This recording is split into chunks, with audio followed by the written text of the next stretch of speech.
A very good morning to all of you, my dear students. Today I am going to present a presentation on wrapping effect, which is introduced when we are creating or when we are deriving a digital filter from analog filter using bilinear transform method. Previously we learned another method which is termed as impulse invariance method. Impulse invariance method is an easy method and it is the first method that we use to derive a digital filter from analog filter. But the only problem in that part, that impulse invariance method, is it creates many to one mapping in Z plane versus S plane versus Z plane. That means many points which is separated from each other with a distance 2 pi by t will be imposed in a single point in your Z plane. So whenever we are going from analog to digital domain, what is happening? A aliasing effect is coming into account. So we have to eliminate that effect, and for that purpose we go for our next method, that is bilinear transform method, which is also used to derive digital filter from analog filter. So now in this method, what we are doing, in the previous method, that is impulse invariance method, the mapping is done according to sigma. We are having two parts, sigma and j omega in S plane. According to sigma, that is the sigma value 0, sigma value greater than 0, sigma value less than 0, according to that the mapping is happening. And in that part the aliasing is created. Now in bilinear transform method, it is a conformal mapping technique in which the j omega axis is mapped with the unit circle of Z plane. That means my j omega axis is finally creating the mapping with the Z plane, in which what is happening, that points which is in LHP of j omega axis is coming to your Z plane as a inner points of unit circle, and the RHP, that is right hand point of S plane, that is of j omega axis, is mapped to corresponding point outside the unit circle. The process is same, but as we are not taking sigma part, so we don't have the aliasing factors, because sigma part is common in between your S plane and Z plane, but j omega part is not common in between S plane and Z plane, and that's why if the change in j omega axis we take, it will not create a many to one mapping. So what will happen? No aliasing will be there. Please recall this thing. What is the advantage of bilinear transform than your impulse invariance method? That is, in bilinear transform there is no aliasing factor, but in case of your linear impulse invariance method, what is happening? There is a aliasing factor introduced. Now last day I have already sent you a derivation of bilinear transform method which creates a, so in that part I have told you that there is a derivation for bilinear transform method. I have sent you the transform method derivation, which is nothing but creating a relationship between capital omega and small omega, one of which is a frequency in your analog scale and another one is derived digital scale. That is, whenever you are going for analog domain, analog filter, this omega, capital omega, is your frequency, and whenever you are going for digital domain, the small omega is creating the frequency. So if you go through the derivation of last day, you will get final equation this: capital omega is equals to 2 by t sin omega by 1 plus cos omega. This equation you get, the final equation, the digital frequency and analog frequency variables. So if now we split this frequency, what we will, if we simplify this part, we know the equation, or we know the what is sin 2 omega or sin 2 theta. Sin 2 theta is nothing but 2 sin theta cos theta. So if I take sin 2 into omega by 2, the thing is same. So it will become sin 2 theta, where theta is omega by 2. So it will become 2 sin theta cos theta, that is 2 sin omega by 2 cos omega by 2, that I am writing over here. In this part, we know 1 plus cos 2 theta is equal to 2 cos square theta. 1 plus cos 2 theta is equal to 2 cos square theta. So 1 plus cos 2 into omega by 2. 2 into omega by 2 is nothing but 1 plus cos 2 theta, where theta is omega by 2. That will come as 2 cos square omega by 2. So final equation is coming 2 by t, that is already here, 2 sin omega by 2 cos omega by 2 divided by 2 cos square omega by 2. 2 is cutting out, 1 cos omega it cutting out with cos square omega, because cos square omega means 2 cos omegas are there, cos omega by 2 are there. So finally we are having 2 by t sin omega 2 divided by cos omega 2, which is nothing but tan omega by 2. So we are getting 2 by t tan omega by 2. So what is my omega now? What is my omega now? It is 2 tan inverse capital omega t by 2. If we take the inverse part, so omega is coming as this part, this is my small omega, and this is the relationship between your capital omega and small omega. So if we get this according to by this equation, where capital T is your sampling time, sampling period. So by this equation we will get small omega, that is my digital frequency, because we know that small t is equal to n into capital T whenever we are going from analog domain to digital domain. So finally this is coming here. Okay, now the thing we are going to study today is wrapping effect. What is this wrapping effect?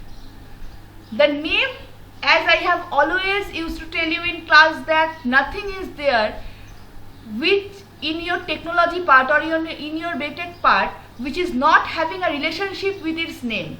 So if I am giving a thing a name, that means the actual property of that particular thing is hidden within that name.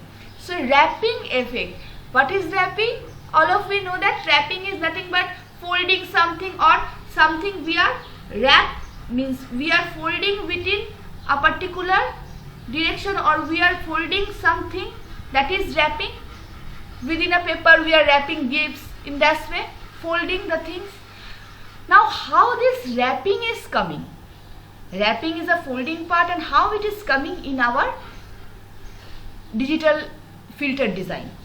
So again we are coming to the very basic equation, that is the relationship between your analog frequency with the digital frequency, that is capital omega is equal to 2 by t tan omega by 2.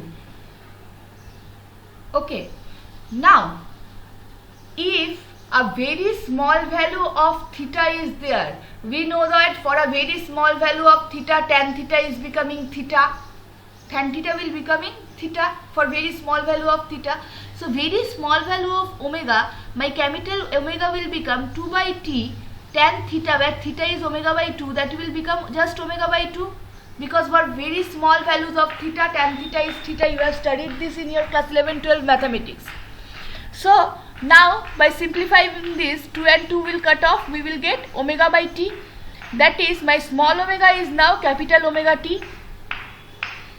So my small omega and capital omega is having almost linear equation or linear relationship, with which is variable with t. T is your sampling time, that means 1 by t should be your sampling frequency. So it is frequency dependent, we can say this, it is frequency dependent.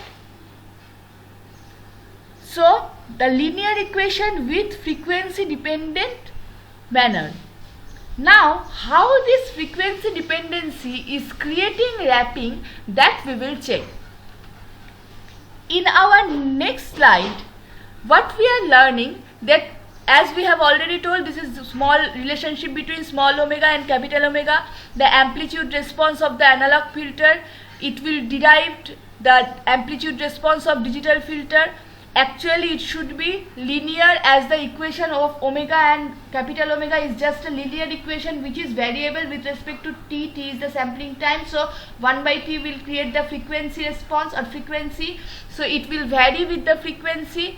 And in frequency scale, what is happening, as we are moving to the higher frequency, the linear relationship is becoming non-linear. The linear relationship is becoming non-linear. How? If we check the graph, this is the graph. Here the omega is equal to omega t. If the curve is totally linear, which is theoretical, that should be like this. But practically, if we go for higher frequency range of analog frequency, that is, in my x-axis we are taking omega t and in my y-axis we are taking small omega. That means this is the digital filter frequency part, this is the analog filter frequency part. For lower cases or lower frequency domain, it is almost linear. Look for this part it is linear, because this is my linear line or linear graph. If the thing should be linear totally, it should follow this graph. For the lower frequency domain, the curve is following this, the practical curve is following this linear curve. Whenever we are going for higher frequency domain, what is happening, the curve is becoming non-linear. For the more higher frequency, the non-linearity is increasing. So you can see the deviation from the linear graph to the non-linear graph. It is, the space is becoming more and more. That means non-linearity is increasing from linearity. So in that case, what is happening, the non-linearity increasing with the frequency. So now one thing I am telling you, whenever we are going from analog to digital, what we are taking, we have to sample the things. So if we are going to equate between analog and digital, we have to take the analog frequencies as a number of samples, from which we can derive the digital frequencies. That number of samples are nothing but, as we are dealing with filter. Filter means we have to look for bands. It is low pass filter, that means a band in lower frequency domain. High pass filter, that means a band in higher frequency domain. Band pass filter, that means a band, only a band which is in between higher and lower frequency domain. So we are taking is as a bands, each and every samples as a bands. So the number of bands in the analog filter should be the number of bands in the derived digital filter. So number of bands that is created in your analog filter should be there in your digital filter in different frequency or related frequency omegas. In the lower part or the lower frequency part, all the bands we are having are passes as it is as digital domain. But if we go in higher frequency, what is happening, the bands of or the sampler bands we are having in analog domain is wrapped, or we can say that is reduced or distorted. Which is shown in your next image. Look at this. This is the Hj omega. That is response of your analog filter, which is taken as bands. As it is filtered, so it is creating some bands of band pass filter. Now this is my practical graph.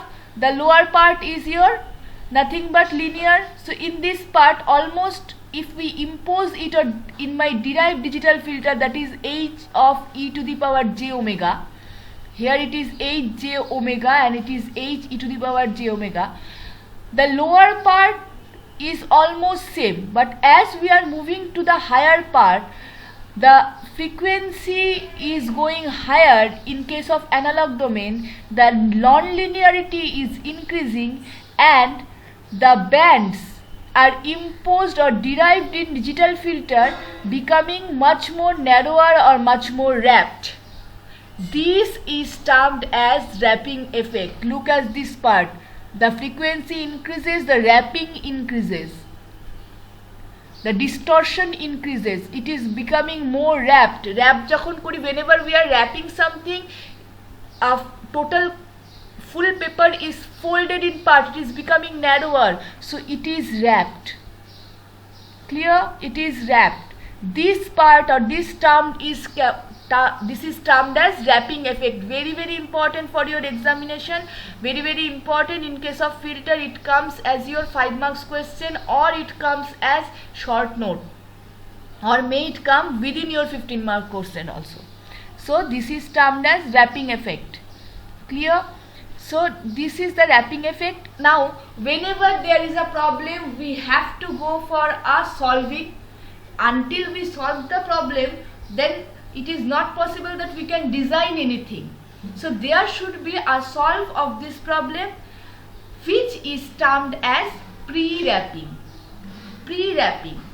Just remember one thing or recall one thing. Maybe my paper, sometimes you have a paper which is folded in a way and you can't make the paper straight. What you are doing? You just fold the paper in opposite direction so that you can make it straight. Something your molars or something chart papers you are having are in rolled version and you can't make the paper straight. In that case, what you are doing? You are just rolling it in opposite direction so that finally it will become straight. The same thing is done in pre-wrapping effect. What they are doing, previously already with the opposite direction signal it is multiplied, so that after that pre-wrapping, if the wrapping occurs, final signal will be the same signal. Look at this. This is the pre-wrapping signal. After this, if the wrapping effect comes also, the thing will become linear. This multiplied with this tends to a linear graph. And these pre-wrapping analog frequencies are getted from this particular equation, that is the basic equation of bilinear transform. So this thing we have to do while we are going for wrapping effect. Thank you.